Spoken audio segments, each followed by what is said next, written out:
Gotcha. I guess first off, my name is Paul Blackman, Sheriff of Highlands County, and Blackman is spelled Blackman. This morning at about 11:26 a.m., our communications center at the Highlands County Sheriff's Office started receiving 911 calls about a possible shooting at the Advent Health Hospital here located in Sebring. Our deputies responded, and upon their arrival, which was about 3 minutes, they found the staff here at the hospital and were located a subject in one of the what we would call a mental health room. And in that room, they found a subject who had actually they found two subjects deceased in that room. Again, this is just a preliminary investigation, but what appears at this point is a father who was having some issues with his special needs son.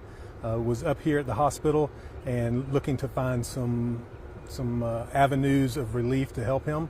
And as the hospital was working through that, for whatever reason, the father in this situation thought that there was no answers available to him. He took the life of his son, who was a 23-year-old young man with special needs, and then he turned the gun on himself and took his own life.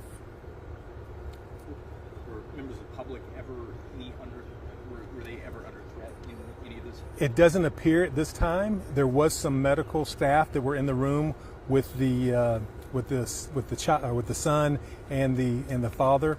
And again, this is just preliminary, but it looks like there were two shots that were fired in the room, almost in an attempt to get everybody to clear the room. They were never aimed at anybody. It doesn't appear at this point. And then once everybody was cleared from the room, then that's when it looks like he took his son's life and then took his son. Shots. Yes, sir. Yes, sir. Again, we don't know a lot about the family at this point. We are still trying to notify the next of kin, so we don't want to release any of the names to this point. Were they from here in Highlands County? Yes, we do know that his residence is here in Sebring. Yes, sir. Is this, when you look at the overall circumstances of a case like this, is it difficult to work as the sheriff of the county? Well, it's always difficult when anyone loses a life, especially when someone thinks that the answer to the solution is to not only take their son's life, but their own life. But it's always a difficult day. We certainly pray for the family, their extended family, but also I think it's important to recognize the staff here at Advent Health Hospital and the job that they did in protecting everyone else, because the situation certainly could have been much worse, and they did a phenomenal job in protecting the folks that were here at the ER, as well as protecting their own staff and holding everything, keeping everything somewhat under control until the deputies arrived on scene. So I certainly pray for them. It's not going to be easy. Nurses and doctors come to work to save people's lives, and they were exposed to something today that is probably different to them. So we certainly be praying for them as well. The father and son, are they known to your agency? Did they have any recent incidents that involved your agency? We have responded to their house before in the past, and actually we had responded up here this morning because of a confrontation between the two. So we were somewhat familiar, but that would be it. So the confrontation that you responded to, how soon was that before the shooting? So I believe we responded up here somewhere around 8 o'clock this morning, and then we got additional calls at 11:26. I believe the 911 calls came back to us. So your deputies had already left the scene? Yes, ma'am. How would you characterize that confrontation? Was it yelling or fighting? It was a confrontation more between the father and the son, and trying to get him into the facility to receive some sort of help. And the deputies that arrived on scene kind of worked with the hospital staff and made that transition somewhat smooth. The special needs young man was having a rough day. He was having a very difficult day, and the staff here was trying to get him the help that he needed.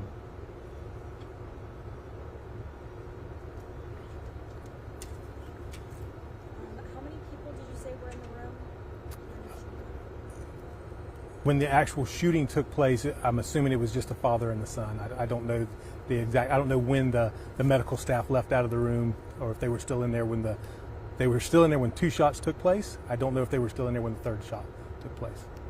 Okay, I just asked because you said he shot to get people out of the room. Yes, as far as we know, there was two people in there at that point, and then they left, and then. And they were Two. both Advent Health. Yes, staff. yes. Is it amazing to? I mean, obviously, medical calls don't stop during the duration of this. Can you talk about how the hospital got it to work?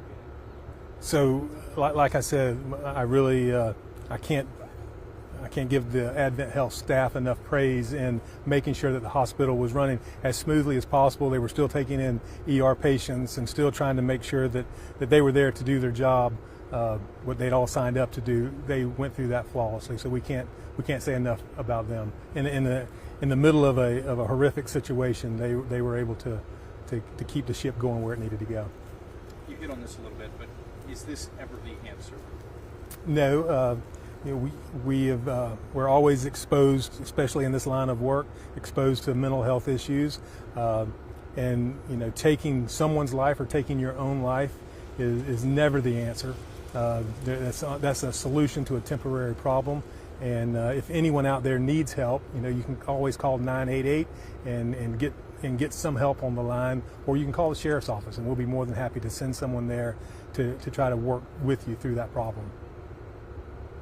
Was there ever a conversation for the father to get help himself when these 2 incidents occurred? I believe one of our detectives that was on scene had a conversation with him. There was some talk about a Baker Act and what that means, and our detective had to really go through that with the father I think the father was under some misconceptions on what actual Baker Act meant, and the detective that was here kind of sat down with him and walked him through all that prior to even going into the hospital. The Baker Act for the son? Yes. Okay, As that being one of the avenues that was a possibility today. but nothing for the father? No. Yes, you're absolutely correct. It was more referring to the child, Right. not the child, the young man, as opposed to the father himself.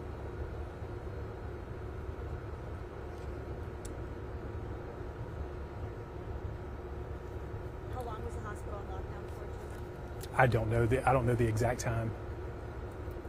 I know when I arrived on scene about 4 or 5 minutes afterwards, and they were in the process of taking it off of lockdown. So the total time couldn't have been more than 10 minutes that they were on total lockdown, and then got back as soon as possible to normal businesses. So what's still occurring here? I see crime scene investigators are still here, and Sure. when are you guys going to wrap up, you think? So we'll be wrapped up within the next little bit.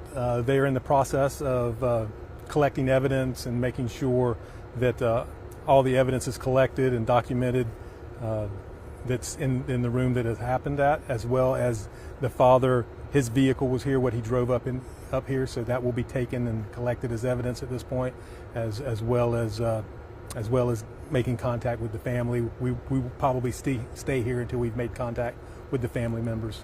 So. And going back to the Baker Act issue, were there plans to have the son Baker Acted today? I don't know that. I don't know all of his medical history or anything of that nature, so it would be wrong for me to speculate whether he was going to be Baker Acted or not be Baker Acted.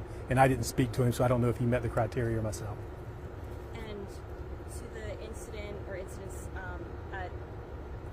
was it the father's home? Like, did they live together? It is my understanding that both the young man and his father lived at the same residence. Yes. What was the nature of that prior call? Was that in regard to the son's mental health? I don't know that. Anything else you'd like to add? No, I'd just like to reiterate the job that the Advent Health staff did here. It was simply amazing. I'd like to credit our deputies who got here in a very short period of time. There was never any hesitation. They went straight to the incident location and Fortunately for us, at this point, the threat had already taken care of itself. But there was never a hesitation, and their concern was to get in and stop the threat if it was still there. So we're very proud of them. And in closing, just to reiterate that if anybody is in a mental crisis and they need some help, reach out to law enforcement or reach out to 988 and try to get some help, because taking your life or someone else's life is never the answer.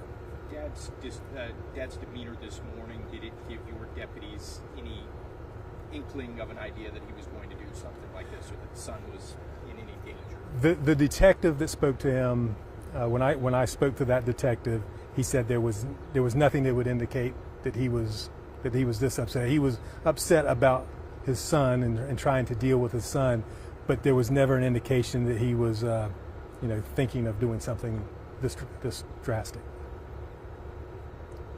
Thank you, Sheriff. Thank you guys for coming over.